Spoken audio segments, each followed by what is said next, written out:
Yo tuve la suerte de vivir muy activamente momentos en que los periodistas eran agredidos, violentados, las cámaras fotográficas destrozadas, las tintas derramadas, y al lado de mucha sangre como consecuencia de la tortura, de la prisión, del sometimiento, de ese paréntesis trágico en nuestra vida, al lado de la persecución a dirigentes políticos, también estuvieron periodistas. El caso más reciente de santidad del periodismo merece un reconocimiento particular. Veo que está haciendo una entrega la señora Margarita Morceggi. Podemos relatar un poco.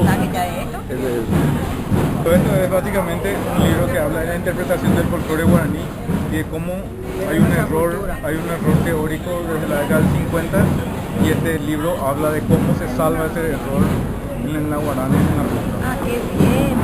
Estos son los trabajos que hacen y que suman para el rescate y la investigación de la verdad. Realmente es el objetivo de la Universidad de Lara. O sea que le agradezco mucho. Estábamos mencionando que la guarania, a tu criterio, ¿verdad? Y este material que está haciendo entrega, está mal cantado, está mal ejecutado, ¿cómo es? No, hay un desconocimiento teórico del folclore guaraní, yo le llamo.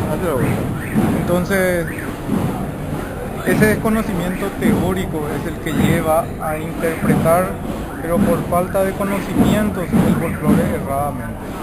Si uno lee el material que se llama Interpretación del folclore guaraní, las partituras uno va a leer la forma correcta de ejecutar y de cantar de manera sincopada la guarana y la polca.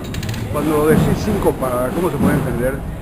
Sincopado significa que está fuera del tiempo fuerte, pero es mejor leer el libro, porque ahí está bajado todos los ejemplos de por qué viene copado por el idioma mismo, por el idioma guaraní. Ya se transforma en sincopada la manera de hablar del guaraní. Entonces eso llevado a la música, claro que va a ser de la música un lenguaje artístico que es también sincopado al igual que el idioma. De eso trata.